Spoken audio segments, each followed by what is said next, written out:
जोहार गे सानाम को तीन मिनट साताम इदी कते इन सेटेरेना नोआ गालोच आखड़ा रे जहां को पे खुशी कान लाइक शेयर कमेंट और सब्सक्राइब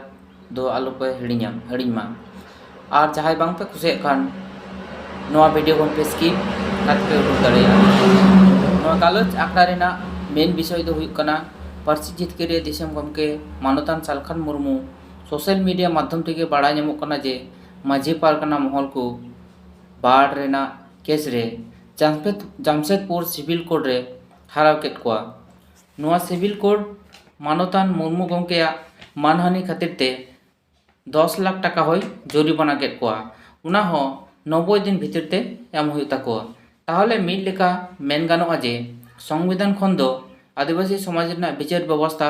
बाय मारांगा तिहिन आदिवासी से सांतार समाज रे डन ᱧᱩᱛᱩᱢ ते बारन कुटम गज दाल एमान तेया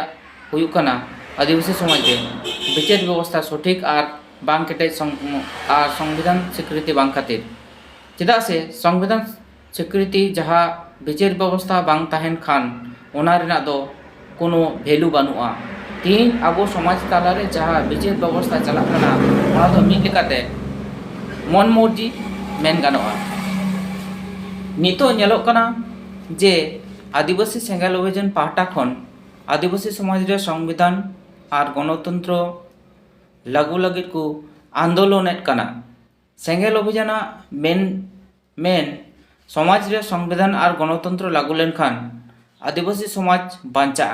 कारण लेकाते मेन गानोआ जे आदि दिन खन आबो समाज रे मारे उइहर और मारे डहार ते ताहे काते नितो हाबी आबो कोनो डेवलप बांग होई लेना समाज जतखन आंधापतियो मारे उइहर मारे डहार बांग चावालेन खान आबोआ आगाम नागाम जतो आद सारी तबुना इन्या मेन दो नोआ समाज खन भागिया दोबन दोहया और बाड़िया दोबन